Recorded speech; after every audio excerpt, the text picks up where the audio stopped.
Welcome home to USA Global TV and Radio, a place where dreams take flight, with authentic storytelling, diverse perspectives and meaningful conversations, where global stories unite and bridges are built beyond all borders. Discover world-class education, entertainment, hope and inspiration.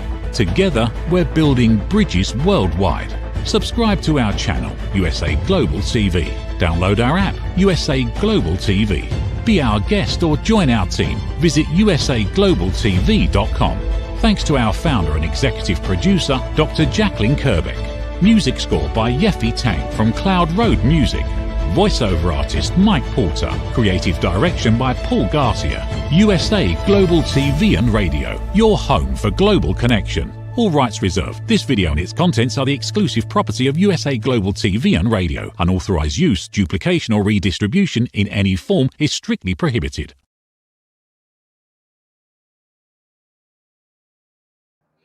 Hello, everyone. Good morning, good afternoon, good evening. Welcome to USA Global TV and Radio, where we proudly provide world-class education, entertainment, hope, and inspiration. I'm your co-host today, Dr. Jacqueline Kerbeck, and I'm thrilled to welcome you to our first reunion show of 2025. If you follow us and you've subscribed to our channels or downloaded our app, you know that we have a reunion show at least twice a year, sometimes 3 times a year. And it's different than some of the other shows that you will see unless you actually watch our Talking Head series. So this show is an opportunity for team members, for guests, for sponsors to take time to present their work and have you get to know them a little bit better. So after each person introduces themselves and what they do and how they can bring value to you, how they can you can contact them, we'll have a little bit of a chat. So let's get the show started. Joining me is a very dear friend. He's been with me since the beginning when we started USA Global TV and Radio, and even before that, when it was Rapping with Dr. Jacqueline.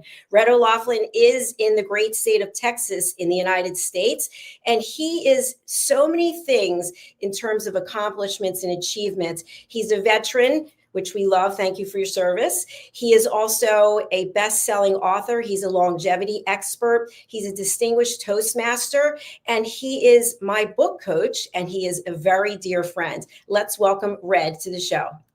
Hi, Red. Howdy, all y'all. Wonderful time down here in Texas, Houston area. The thing that I love about the show is there's just so much information out there, so much value from so many different areas. I met one of the people we were having on this morning. I had not met her before, and it just sounds like another major professional you have on the team. So, but regardless, 2025, wasn't sure I was going to make it this past year. A lot of things happened health-wise. If you ever get a chance to get shingles, don't. Get the vaccine. Trust me, it is not something you even want to think about getting. The pain associated with that is absolutely horrendous. But anyway, I came down with shingles in June, thought everything was clearing up, came down with it again in July, and absolutely everything the doctor gave me, nothing worked.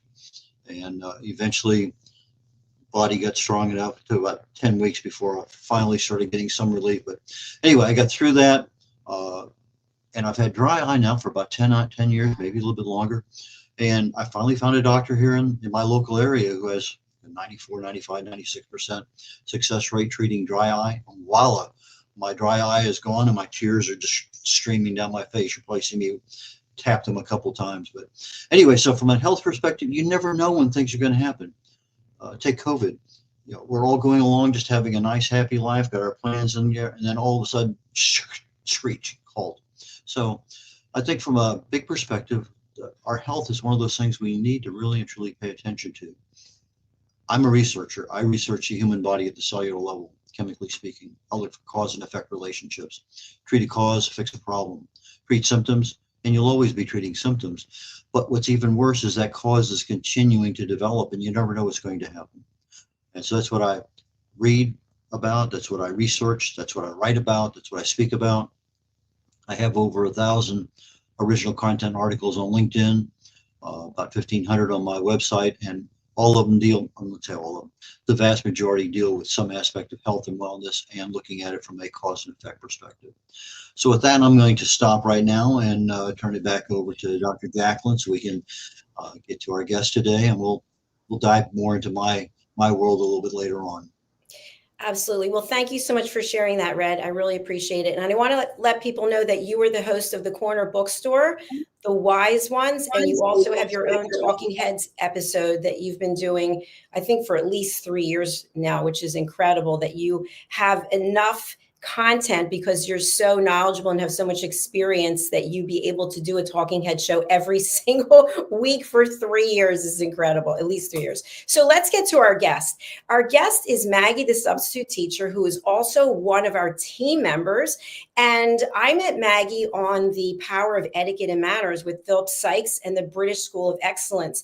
And I could tell the way she carried herself, the way she was doing, she was cooking on the show, that this was a true professional. And when I saw her YouTube channel and I saw what it was she was doing, I reached out to her and said, hey, I'd love for you to join our team, to become an elevated listener, and then to stream your content to our audience. So her content is food and femininity. And we've just confirmed that she streams every day, multiple times during the day, which, let me tell you something, is not an easy thing to do at the level that she's doing. She gets an incredible amount of interaction from her audience members. We get so many comments on her videos, and people are watching, they're participating, and I'm just thrilled to have her here today. So let's welcome Maggie, the substitute teacher.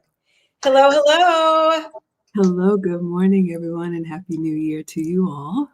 Thank you. Happy New Year to you as well, and good morning. Please tell our audience where you are streaming from today.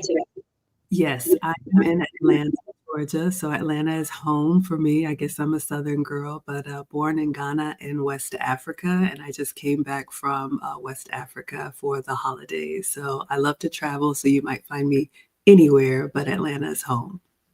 Fantastic. I do see you traveling. I see cruises. I see teas, what's it called? Afternoon teas that you host. So please take your time and tell our audience a little bit about Maggie, the substitute teacher. Could we find out how you came up with this name? And then let's find out about everything that you're doing and how you can help our audience. Oh, absolutely. Well, first of all, thank you for the opportunity to be here and to share. And I always like to say hi, everyone. I'm Maggie. My name is Margaret. Maggie is my childhood nickname. And Maggie, the substitute teacher, is because I actually have a cooking channel. That's how all of this started. And I cook with sugar substitutes, dairy substitutes, and gluten substitutes. And so my man actually came up with the name Maggie, the substitute teacher. I was thinking, I'm not a teacher. And he said, I know, but everybody can relate to a substitute teacher. And so the name stuck. I was going to do something like Cooking with Maggie, but he said, that's boring. So like a lot of people, I've been on my own health and wellness journey. I'll be 50 this year, and I've always carried extra weight that I've struggled with. But as I've aged, the weight problem started to turn into a health problem. And I used to be pre-diabetic. I used to have elevated cholesterol. And I used to have borderline blood pressure. So I went to see a metabolic specialist and I was tested for food sensitivities. And then I got a list of foods that I can have and a list of foods that I need to avoid. Unfortunately for me, that's where the sugar, dairy, and gluten came from. So when I started just cooking better, I would take recipes that I would make for the family because I'm a mom, and I would just try and make healthier versions of those recipes with those substitute ingredients. And what I would do is cook privately like I always did, and then I would just post the finished product online. I started on Facebook, and people had so many questions. First of all, did you make that? It looks amazing. Where did you get the ingredients? How did you make it? So I was just responding in the comments at first, going back and forth. And then one day I decided, you know what? I'm just going to show people what I do, turn the camera on, and then just started streaming what I was already cooking for myself or for the family and walking people through it. And so, I'm the daughter of a retired home economics teacher. My mom cooked for the family every day. And so that's what I do. So that's how it started.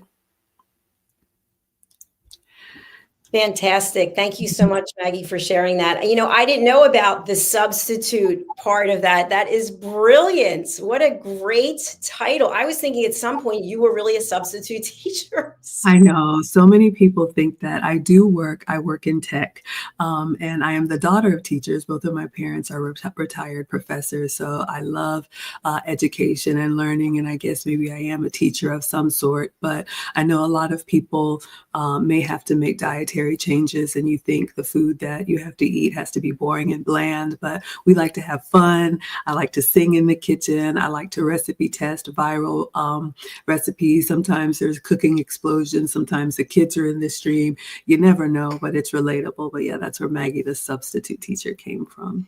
Well, that's terrific. Thank you for sharing that. I'm going to ask a question and then I'm going to go over to Red. And I want our audience to know we don't have any scripts. So who knows what anyone's going to ask or what anyone's going to respond with. So I just wanted to let our audience know we don't use scripts on our platform. And that's because we believe in elevated listening, because if I'm looking at a script and what question I have, I'm not going to be listening. So Maggie, what I'd really love for you to share is for people who do not cook on a regular basis. Hello, that would be me. I like to cook, but I just don't cook on a regular basis. Are there some go-to recipes that maybe you could make in advance and freeze or something if you're a single person like myself? Anything you can share on that? Yeah, absolutely. And this is what I tell people who are just starting cooking. Maybe you're new moms or trying to figure this thing out. Maybe you're newly married. Start with the basics. So start with what you like. I like to say, find 2 proteins that you like. So maybe it's chicken and fish, maybe it's beef and pork, whatever it is. And then when you buy that protein, be able to make multiple meals from that. So let's say it's chicken. Let's say something simple like chicken breast. And if you don't want to cook every day, I understand. My mom actually used to do batch cooking. So she would cook the main ingredients on the weekends. And then we were busy. She was working. They were PhD students. And so she would basically assemble the meal. So we had a hot dinner every night. But you can take chicken breast and let's say you go ahead and either boil it or grill it or however you want to prepare it, then I would separate it out. So you could have, let's say on day 1, plain grilled or seasoned chicken breast for, let's say, chicken sandwiches. You could also cut up that chicken breast maybe on day 2 and top it over some greens or some spinach and some crunchy and savory toppings for a nice salad. You could also make a soup out of it. You could shred it, add some barbecue sauce or buffalo sauce and do, some type of, barbecue or buffalo nachos or something like that. So it's really about stretching and being able to make multiple meals out of those ingredients. So I think even if you do freeze food or cook food down, I don't have a problem with leftovers, but, some of the people that I cook for don't like leftovers. So you can find a way to reconstitute food and make it fresh, even if the main ingredient has already been prepared. So that's one of the best tips that I have. I love it. Thank you. Thank you. I do have a confession, which is I buy the premium chicken of the sea in the package, the blue package, and then I eat that every day with a salad or something. So that makes it even simpler, but Absolutely. Absolutely. Thank you so much. Red, what would you like to ask or share with Maggie? Well, in a similar way, I guess, I'm the oldest of 9 kids, and my mom finally had to go back to work. I was in 7th grade, so I come home and start, cooking. And it wasn't unusual for me to make 18 pork chops or hamburgers or whatever, and that was for the dinner that night. And so it's one of those things that was expected that when my mom got home, the dinner was ready to go. So it was a learning experience, and I loved it. I still do it today. I do the mise en place, everything I do ahead of time, and I enjoy doing that. And one of the things I learned from my father-in-law was that an hour after dinner, he's still in the kitchen cleaning up everything. And it's one of those things that if you're cooking, it's the responsibility. You're buying the food, you're prepping the food, you're fixing it, you're putting it on the table. Well, part of that responsibility is to clean up everything. And so when you're done, you walk out of the kitchen and the kitchen's clean. Everything is, now I love to let everything air dry a little bit. My wife is not quite of that same mindset. So she'll come in there and grab something and dry it. But it's something I love to do. And it's, in fact, last year I started experimenting with apple strudel. And I probably 40 different apple strudels over the year. And okay, what if I change this? What if I change that? So it's one of those little things I like to do. I started experimenting with Alfredo sauce. Mhm. And I found out, well, you put it in the refrigerator overnight, it's not quite the same quality the next day. So what if I change something else? And I found, like, okay, that's good. It works. It remains overnight. So it's one of those things that I need to start watching a little bit more of what Maggie has to offer, because I'm sure, she does this almost for a living, so to speak. It sounds like You I do know, it because I love it. And so that's one of those things that I really and truly want to learn more about. I agree with you. Well, first, thank you for the compliment. I am no cooking professional. I always start my streams by saying I'm just a mom and a home cook, because I know that people who have gone to culinary school are proper chefs. I am not. But I do agree with you. The way that we were raised, you participated in family meals. And I have the best memories, even if you don't come from much, having those family meals together at the end of the day. We didn't have all these devices and all these distractions and people different, eating in different parts of the house. That was the expectation. Somebody's cooking, someone's setting the table, someone's cleaning up. And so I tried to do that, when I was in my marriage, and then also with the boys. I think that it's one of those things where you build those skills and you get an appreciation for, the work that it takes. My mom always told me, clean as you go. There's always going to be a mess, but I think, when tummies are full and hearts are happy, there's a little bit more joy in cleaning up, and then you do it again the next day. But I understand. I love that. Tummies are full and hearts are happy. That's beautiful. Thank you. I want to change the subject for a moment, because we are streaming on YouTube right now on USA Global TV and Radio, and also Dr. Jacqueline Kerbeck, and on Maggie, the Substitute Teacher. And you have a tremendous amount of experience on YouTube. You have a huge following, and you actually went to a YouTube conference. I think you've won awards. Tell us about when you started streaming, and what was that journey like on the way of getting to where you are? Oh my goodness, it's taken me by surprise. I still can't believe that anybody really watches what I do, but my content is kind of branched out. Now it's food and femininity, because I teach all this other stuff too, because people have asked questions. But like I said, I had a Facebook channel ever since the kids were small. It was just to kind of share, family milestones. And that's where I started posting the plates of food that I was making. And during the pandemic, like a lot of us, I was so drained watching the news all the time and how depressing it was. And so I started watching another content creator. He's still online. It's the lead attorney. And I heard him say, you know what, if you're over 35, you have life experience that other people want to know. You should start a YouTube channel. And I just thought to myself, you know what? People are always asking me about these recipes. Maybe I should start a YouTube channel. I thought my audience would be like me, other busy moms just trying to get a meal on the table. But what I've realized is, that traditional family values, that, welcoming people into your home and your kitchen and just kind of creating that space, that's something that all of us have in common. And so the first stream was horrible. I burned the pancakes. I had one camera. I had to put it close to the stove, and I was bending down so you could see me and the pancakes. It was a disaster. And all of that stuff is still up today, but bit by bit, and, watching the playback and learning from other content creators, watching other cooking content creators, and really just being myself. This is a hobby for me. It's a passion project, and I've been just as surprised as everybody else. But the thing that really took it, I guess, kind of viral for me, I was invited to come to London for a really large content creator who was doing a series called Wife School, I think it was. And, I had an opportunity to shoot my shot. And she was doing all this different wife preparation. I said, well, I have a cooking channel. If you need somebody to teach the cooking portion, I'm your girl.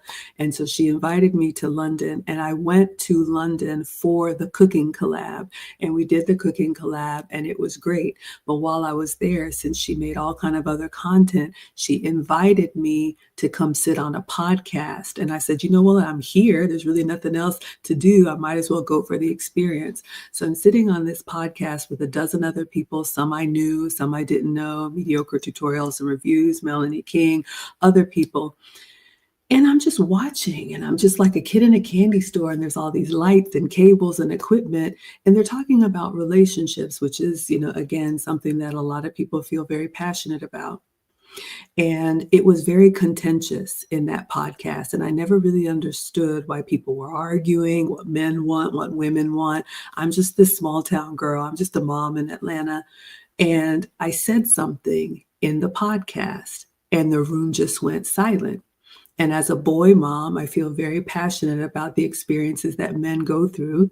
And I said, I think that men check each other a lot better than women do. And I said it's because men see themselves in younger men, but women see themselves as younger women. And I didn't really think it was that mind blowing, but the room just went silent. People started clipping it. I think it has over like 3 million views now. And so people just started asking me all these questions about relationships and dating. And I'm over here like, I have a cooking channel. But if that's what the algorithm wants, now that's what I do on my channel. It's about 50-50 food content and 50-50 femininity content. And so that was the beginning of what you see now. It's absolutely brilliant. And what I just want to share is you had opportunities that came to you and you went for them. Yeah. And I think that's so important because so many times people say, well, somebody asked me to do that. And I don't know. I don't have the confidence. I don't want to do it. I'm going to go over to Red, but my question for you now is, what would you say to someone out there who is following you and they're looking up to you and they're thinking, well, maybe I'll give it a shot. Maybe I'll start a YouTube channel. Are there some steps that you could recommend? Yes, I do. And I do have a course, not that I'm pushing the course, but I do have a free preview of the course as well. You can go to teachablemomentswithmaggie.com. And I think module 1 is available for anybody to watch for free. So the whole YouTube channel, I have mixed emotions about this. I went viral on accident. And like I said, if people ask me today, I have a cooking channel. That's what I stand by because that's how this whole thing started. So for me, YouTube is a passion project. YouTube is a hobby. YouTube is fun for me. I do have a lot of support and I'm very grateful, a lot of generous support in my community. However, I've also had the opportunity to meet a lot of content creators that this is their full time. And there is a different stress level when this is your full time. I post and ghost. I do not look at views. I will respond to comments, maybe. But for me, I'm on to the next recipe or on to the next piece of relationship content. So I would caution people, if you want to do this as a full-time hobby, it is very, chaotic. It can be a wild ride. It can be fun. But I guess my advice would be, 2 things that I tell people, and I think this is in the course, and I learned this from the lead attorney as well. You need to pick something that you're good enough at that you can teach other people. So what do people compliment you on? What do people say? You know what, you're a really great party planner, or you're really great at public speaking. Whatever that thing is that you're good enough to do that other people can learn from, that's part 1. And then part 2 is you have to be entertaining. And for me, the entertainment comes from the joy that I have. Sometimes I watch myself back when it's time to make the plates and I just get so excited because I'm like, I didn't know this was going to turn out. And that's genuinely who I am. Sometimes people think it's an act, but no, clearly I do like to eat. So whatever you're good enough to teach and enjoyable enough to be entertaining, I think that is your sweet spot. And you go with that and you just, step by step, you're going to mess up. It's going to, you're going to have technical issues. But for me, if you don't bet the farm on your YouTube channel, you can have a lot of fun with it.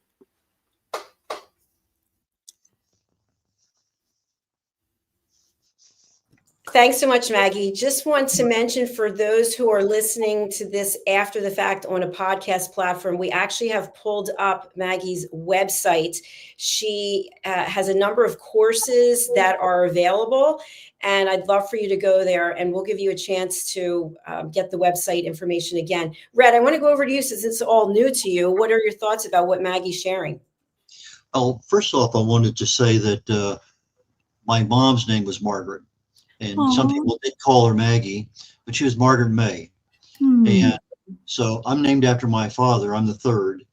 And so the firstborn girl was going to be named after my mom. That was the way the things were planned. But you don't always plan on your birth date. So she was born on St. Patty's Day. So she became Patricia Maureen. But Mm. second sister down from a few in between was named Margaret May II. That's what's on her birth certificate. Mm. But as she grew up, we were down in Panama, and she would crawl on her hands and toes. And down there they have the tarantulas.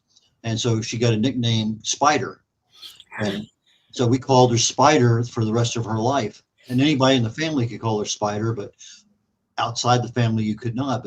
But she became Spider, not Margaret. Now we knew who she was, but it's one of those things that, you know, names kind of come and go. And Maggie, it's a convenient name, but sometimes they're, you know, I'm named Red. My real name is Francis Michael. But somebody calls me Francis, I know they have no idea in the world who I am. It's a bill collector or somebody trying to sell me something, because that's my official name, but nobody calls me that. They call me Red. Mm-hmm. Now, my son is called Red, but he doesn't have red hair, but he's also the fourth. So it's kind of strange, but 8 out of 11 in my family are redhead. So a lot of red genes floating around in there. In fact, I think I can almost see some red hairs in our first great grandson. He'll be 1 year old here shortly. Congratulations. Looking down the road, yeah, there's maybe some little hint that might be a little fluff or two in there. But getting back to the content that Maggie was showing earlier, I think I've mentioned it to you before. I think we've all heard it. Somebody come up to you and says, you know, in 20 years, you're going to be an overnight success. Right. Because you're doing something and you're very professional at what you're doing. You show your passion. There's a lot of things going on. You have all these plans, but you're not getting the recognition. You're not getting the, you have a little bit of credibility, but you don't have that expanse. And so they're saying, well, you know, in 20 years, enough people will see you and you'll have that stardom that we kind of want in a way. But, you know, is it 1,000 views on YouTube? Is it 100 views on YouTube? Is it 10,000? It doesn't matter. We're doing our passion. It's what we're putting out there. It's our value. We're sharing with others. And you can tell by just looking at the body language that Maggie loves what she's doing. And so when she's doing that, you're putting out good, valid content, something that has, you know, I've been married 56 years. And one question I get asked occasionally on podcasts, what's your secret? Well, you know, it's, you found somebody early on, you fell in love with them, goods and bads, and all of a sudden you get married and I said, well, I'm going to change that person. You can't change somebody that you loved with that defect earlier. You have to accept that. Whatever that defect is, you have to accept it. It's part of, for better, for worse. You accept it and then all of a sudden, okay, fine. That's part of the package. Thank you very much. And it actually makes you stronger because there are just things that don't always mash together. And so you can stop. Okay. And then you realize that it's just a temporary perturbation in your time-life continuum. You have to deal with everything as it, like in golf, you play it as it lies. So we play marriage as it lies, but sometimes the lie is good. Sometimes the lie is not so good. Sometimes you get a free drop. But it's one of those things that you have to accept the person for who they are because that's who you fell in love with, not somebody that you have to change later on because, well, you know, that whatever reason you can rationalize. So from my perspective, I think being able to share what worked well with us, you know, a lot of times it's communicate, but how do you improve communicate? That's a generic, but acceptance, I think, is fairly easy. At least I think so. Sounds like Rick could be a guest on your show. You got the secret, right? So Maggie, how do you come up with new and fresh content since you are streaming so often? Oh, goodness. Okay. So I had to put some boundaries in place. So like I said, kind of spelled out, I do cooking content and I do femininity or relationship content. So I started out, I had 3 channels. I actually still have 3 channels, but it's kind of like 2.5 now because all of it is Maggie. Travel is Maggie, relationship is Maggie, cooking is Maggie, mom stuff is Maggie, femininity and elegance is Maggie. But I was trying to put the content in the different silos online, and it was just too much to manage. So as far as the food content, these devices that we have, the more you consume, the more the algorithm is going to feed it to you. That can be good or bad, pun intended. And what I started doing when I started my cooking channel during the pandemic, I had the TV on, and it was on the news channels, and I was like I said, so overwhelmed with the bad news. So I wanted to have something kind of on in the background as I was working. I work from home. So I moved from watching the news 24/7 to cooking channels. So I would just watch cooking channels on mute, all of them. I would have it up, Food Network, whatever it was. And I would just kind of glance, and I would look at these amazing recipes, and I would say, oh, wow, that looks so incredible. Oh, shoot, I can't have that, and I can't have that, and I can't have that. And I was like, you know what if I try to recreate this recipe with my substitute ingredients? So that's kind of how it all got started. And then I started following all of those cooking content creators on social media. And so, like I said, when you follow them, then other home cooks pop up in your algorithm. And every time I see a home cook, I follow, or even a professional chef, because I think cooking is one of those things you've never mastered your craft. You can always learn. And I have fun with it. I have no problem messing up and saying, okay, well, that did not go well. We'll try again the next time. So when recipes come up in my algorithm, because when I open my phone, that's what I see, I create folders on all of my social media platforms where I save recipes that I want to try one day. And if I have the ingredients on hand, I'm like, oop, that's what we're making today. So I have an abundance, clearly, of recipes that I want to try. So that's what I do with the food content. Or if I'm cooking for the family or cooking for my man, if he says, I have a craving for this, let's make it. On the relationship side, I feel very passionate because, like I said, I am a boy mom, a lot of men in my family, no daughters, no sisters. And I just feel as I get older, I feel I have a heart for younger women. And I do believe, like back in the older days, the older men would teach the younger men, the older women would teach the younger women.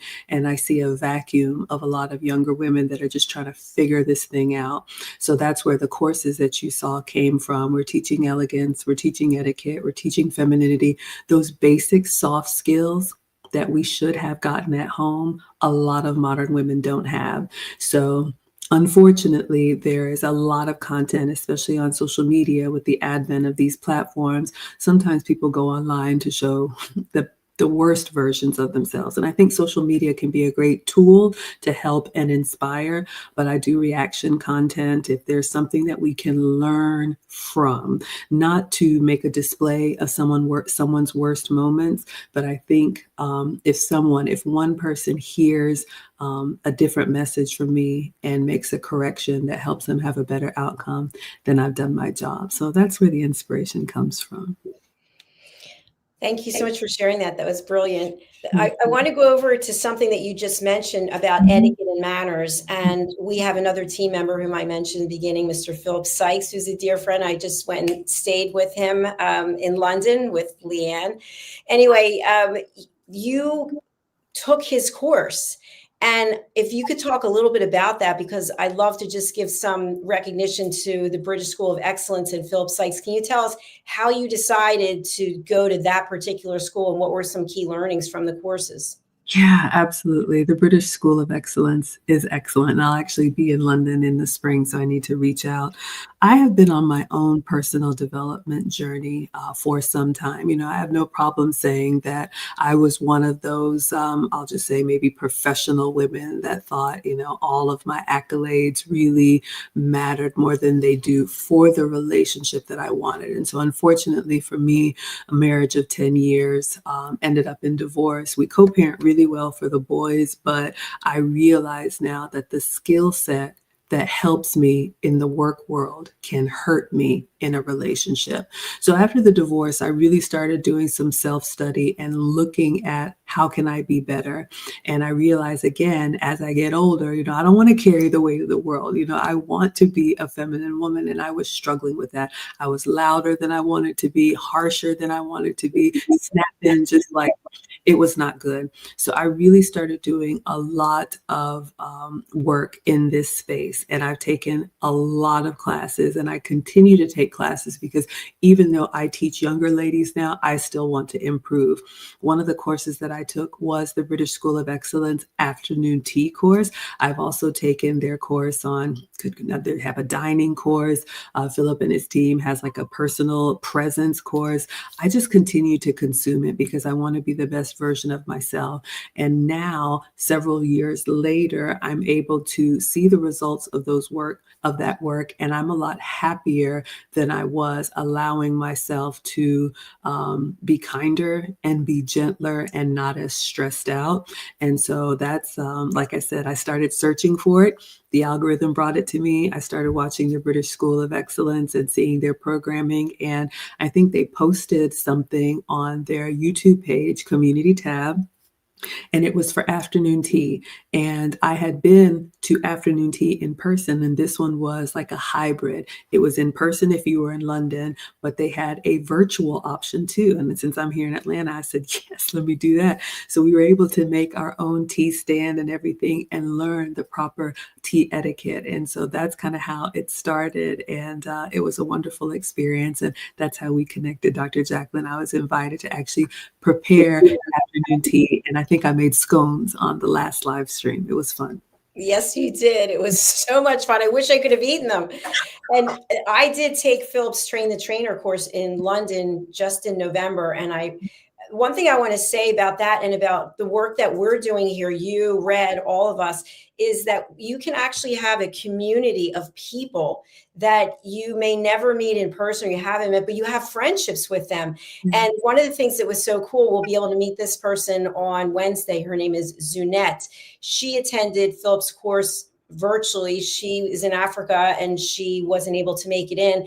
And I got to know a lot about her and feel like we have this connection. And now she's joined our team. So you just never know. It's just fascinating. So I'm going to stop there. Red, anything that you'd like to ask Maggie, because I know we've kept you way over your time. Anything that you'd like to, okay, good. You'd like to ask Maggie about her YouTube channel or about anything she's mentioned? Well, actually, she kind of hit on a couple of little thoughts. You know, sometimes you say a word and, oh, okay. We used to have a DJ here in the Houston area, and at the end of his show, every single week, the last statement he made says, "Don't let anybody steal your joy." That ended every show. And joy has a specific meaning, and I'm not going to go into that. We're not into that level of detail. But it's just one of those things that you take a look at Maggie, great smile, wonderful facial expressions. And, there's a lot of happiness and joy, two different things. And when you have that joy and you're sharing it, it's just, as you say, you don't look at the negatives, so you don't let anybody steal your joy. So I think that's number one. Mm-hmm. But number two, and it kind of applies a little bit in, I think, all of our lives nowadays, is the fact that about twice a week, he would say, one mother can take care of 10 kids, but 10 kids cannot take care of one mother. Hmm. That is something that has changed over the last 50, 60, 70 years, where you used to have grandparents living at home and people would take care. And it's a different world now. Okay, well, $3,000 a month, I can put them in this assisted living or whatever it may happen to be. It's the family relationship doesn't have as strong a bond as it used to. And there's people who do take care of their mom or their dad or their aunt or whoever at home because that's part of who they are. And it's just, we don't see that as much today as we typically do. And it's something that we should, but again, our culture changes over time. I've been in the military 31 years. And as you say, you run into people. I run into people, do you know so-and-so? No, but all of a sudden, because we know somebody or we flew the same aircraft or whatever it may happen to be, we have bonds that we instantly make with people. And so just lots of things out there, and there's just so many things to take joy in. And I just wanted to kind of share that thought. Yes, thank you. And thank you for your service. I've also shared, this is a big year for our family. So again, two boys, 17 and 15, and Marcus is our senior. So he's graduating this year, and my ex-husband's family is all Air Force. And so Marcus has decided to join the Marines.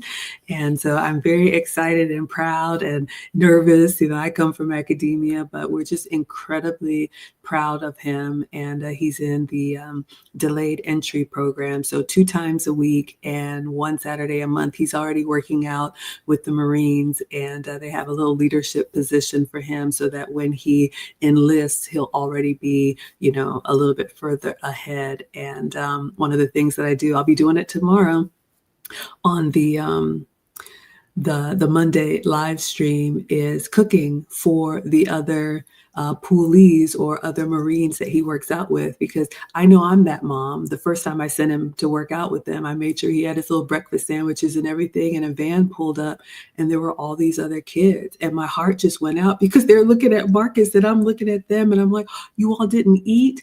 And that sense of community, that's just how I was raised. You made sure that if you shared with others. Of course, we all like our things and our private space and all of that. But to me, I can't enjoy knowing that other people are suffering if there's something that I can do about it. So instead of just making one breakfast sandwich, I'll make a tray of them and I take them in, and the sergeants get to eat and the kids get to eat. And it's really fun. And it's that kind of stuff that I post on my channel because it's really just what I'm already doing in everyday life. But I think you really can touch people and leave people better than you found them.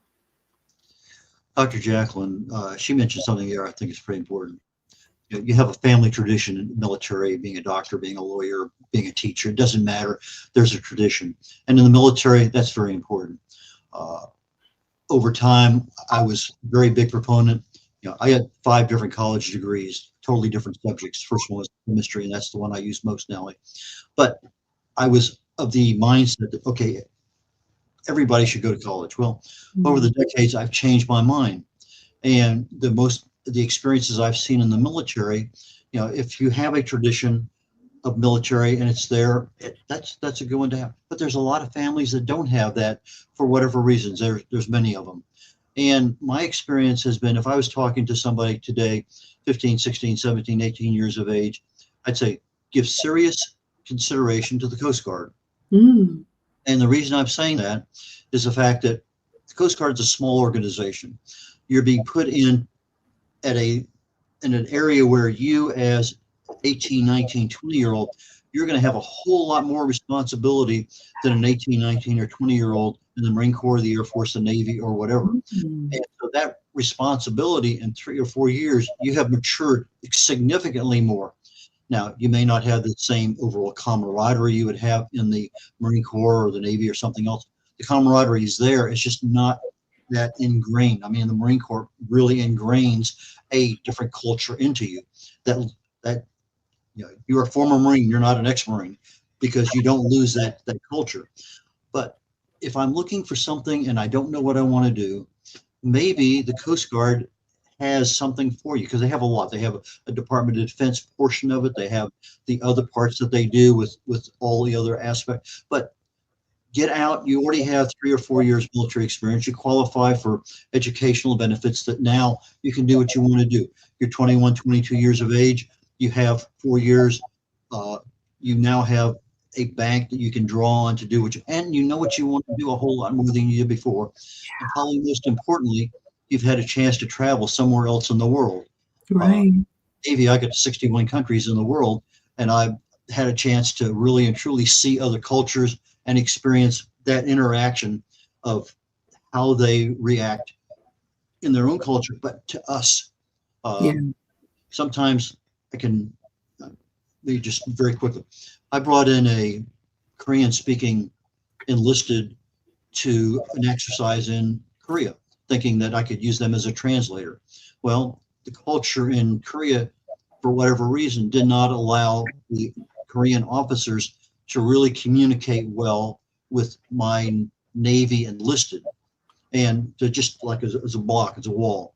So the next time I had an exercise over there, I went to Monterey and I got not the same, but I got another batch of interpreters to be part of the exercise. And I told them, do not bring a uniform. You're civilian consultants. I don't want to see anything other than civilian clothes. So they would show up. They did their job. The officers talked to them. Everything worked well. And it's interesting that if you understand the culture a little bit, you can tweak things and make it better. But being outside the United States, I think is a marvelous opportunity to mature and learn how to make your life a better life. Agree. Could not agree Amazing. more. Thank you, Red. And I love whenever you share a number, it's some huge number, the number of years you're married, the number of years it's crazy. So thank you for that. I do want to say before we close out this particular segment, we're all in the United States. We're all highly aware of what's going on in California. I have family members there, and it seems like the level of devastation is just something we can't even imagine. I read an article earlier today that three people in a family, they each lost their home in different parts of California, which is incredible. I also want to just give a quick shout out to my cousin Robert Kerbeck, who is in Malibu, and he actually was featured on the front page of the Wall Street Journal 2 days ago for an essay that he wrote. He wrote a book called Malibu Burning, and that was back, I think, in 2018 for the Woolsey fires, and they survived that. I think all but his house and another were completely burnt to the ground, and they're survived. And now they just are going through the similar thing. So our heart goes out to everybody out there. Anything that you two want to say about that? I'll just say that I'm incredibly heartbroken to hear of the devastation, and prayers are going out for everyone affected. I've traveled to California a lot for YouTube and other events, and just the people that I've talked to are all safe and well, but I know a lot of people are suffering. And I think that's why when we do have an opportunity to make the world a little bit better, I think that is our responsibility with our platform. So again, we'll definitely keep everyone in our thoughts and prayers. The biggest thing about a tragedy like this is it's right in front of us. It's here today. It's going to be here tomorrow, next week, next year. It takes a long time, just like when a forest burns down and you have a replacement forest 20, 30, 40 years later.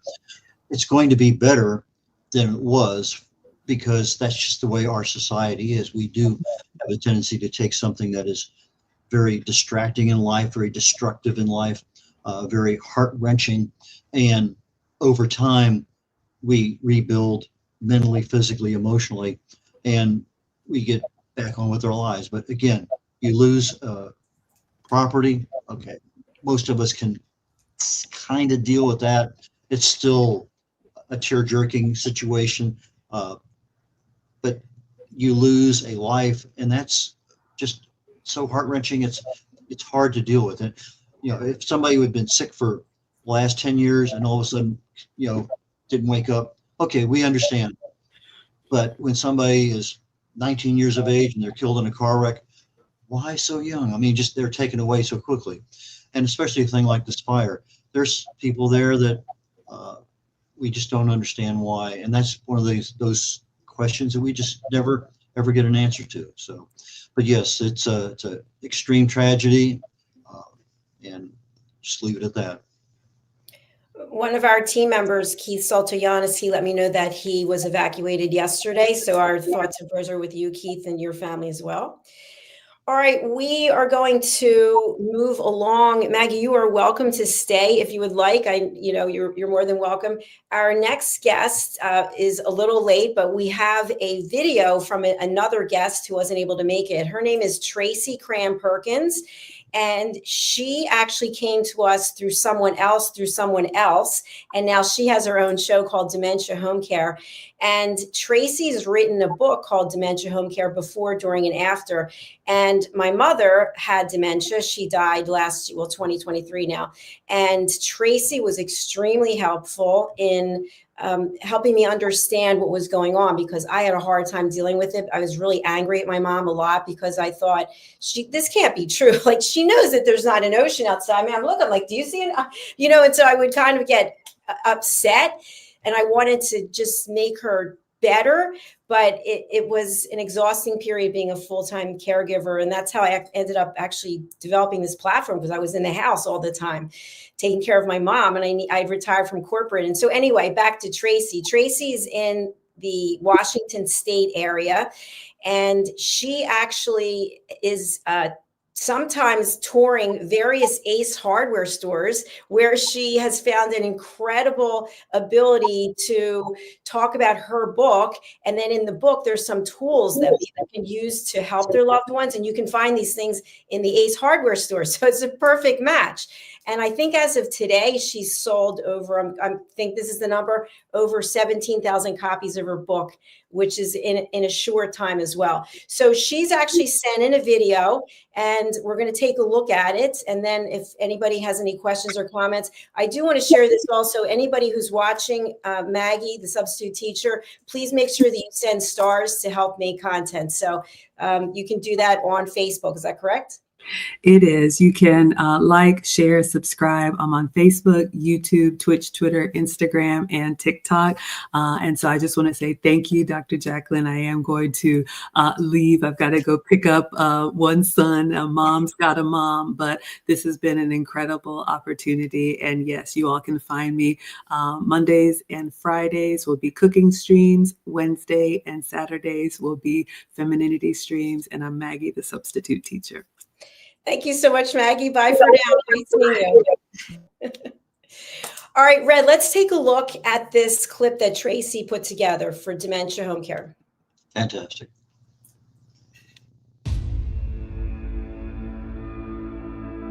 Welcome home to USA Global TV and Radio, a place where dreams take flight, with authentic storytelling, diverse perspectives, and meaningful conversations, where global stories unite and bridges are built beyond all borders. Discover world-class education, entertainment, hope, and inspiration. Together, we're building bridges worldwide. Subscribe to our channel, USA Global TV. Download our app, USA Global TV. Be our guest or join our team. Visit usaglobaltv.com. Thanks to our founder and executive producer, Dr. Jacqueline Kerbeck. Music score by Yeffy Tang from Cloud Road Music. Voiceover artist Mike Porter. Creative direction by Paul Garcia. USA Global TV and Radio, your home for global connection. All rights reserved. This video and its contents are the exclusive property of USA Global TV and Radio. Unauthorized use, duplication, or redistribution in any form is strictly prohibited.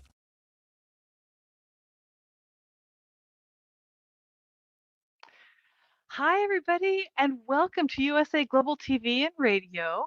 My name is Tracy Cram-Perkins, and I am the host of the Dementia Home Care Show and the author of the book Dementia Home Care, How to Prepare Before, During, and After. And I would like to share with you 2 tips for self-care that I consider instant gratification self-care. And so the first one, when you have a loved one that is melting down and you are having a very difficult time because they're angry or they're lashing out, you need to take a step back and breathe. And a lot of times that will help both of you. And you might even have to walk out of the room. But the most effective way to get yourself back to calm before you deal with whatever the outbreak is to do something that's called box breathing. And so I would like to walk you through one round of box breathing so you can kind of get an idea of how this works. And also, this is something that if you do this and set a timer on your phone and you do it 5 times a day, studies have shown that within 6 months, it will lower your blood pressure without medication. If you do that, talk to your doctor because you do not want to pass out because of low blood pressure. All right, let's give this a try. The first thing we're going to do is we are going to breathe in slowly for 4 seconds. So breathing in, 1, 2, 3, 4. You are now going to hold your breath for 4 seconds. 1, 2, 3, 4. Now you're going to breathe out slowly through your mouth for 4 seconds. So 1, 2, 3, 4. And you're going to hold your breath one more time for 4 seconds. 1, 2, 3, 4. So now we're going to do this together. Breathe in through your nose. Hold your breath. Breathe out. Breathe in for 4 seconds. Hold your breath.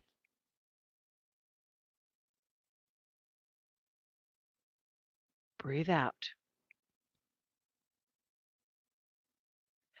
Thank you very much for joining me for doing that. Again, as I mentioned, if you do this for 5 minutes, it will help lower your blood pressure. Now, the beautiful thing about dementia is if your loved one is starting to calm down with you, you can do this together, or you could do this by yourself as a meditation self-care.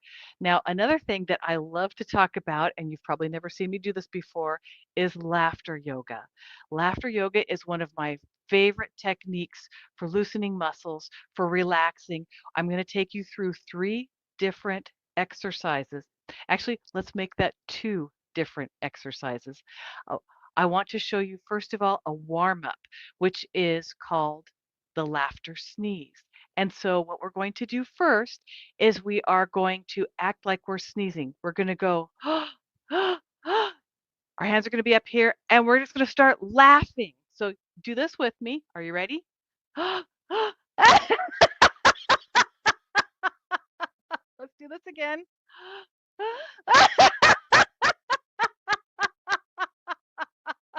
One more time.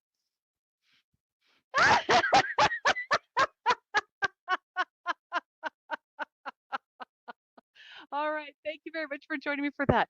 The next one we are going to do will be also a little different.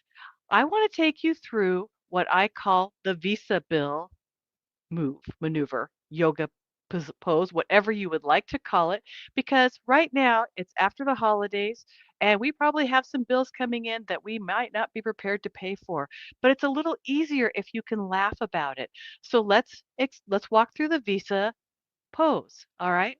You're going to put your hands together like a prayer.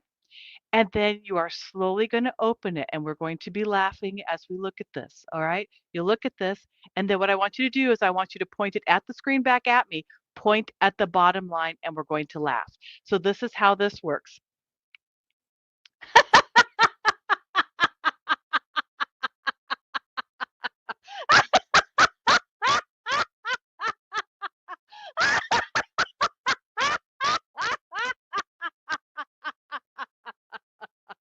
So those are 2 poses that you can do. If you go to YouTube and you type in laughter yoga, you can find your favorite people to follow, or you can find the originator of laughter yoga who puts over 200 poses and laughter practices on his website that you can create your own exercises. So I hope this helps you with your year this year, getting a little bit of extra help for self-care. I want to thank all of you for joining me. Have a very lovely time this year, and I'll see you on my next show, which will be on January. Uh-oh, I apologize. I've forgotten. It's the 3rd Tuesday of the month. So we'll see you then. Have a great time, everybody. Were you laughing, Red? You're on mute. Thank you. Actually, I was. I've used that quite a bit in various presentations that I've done. I usually start out with just the smile, which is enough to force your muscles in your face back into your brain, so you don't have as much intensity on a negative side. In fact, you can't have 2 different thoughts in your brain at the same time, negative and positive. So if you just a smile, just a facial goes that way. It's just same way when you're thinking of something that's dreadful, your face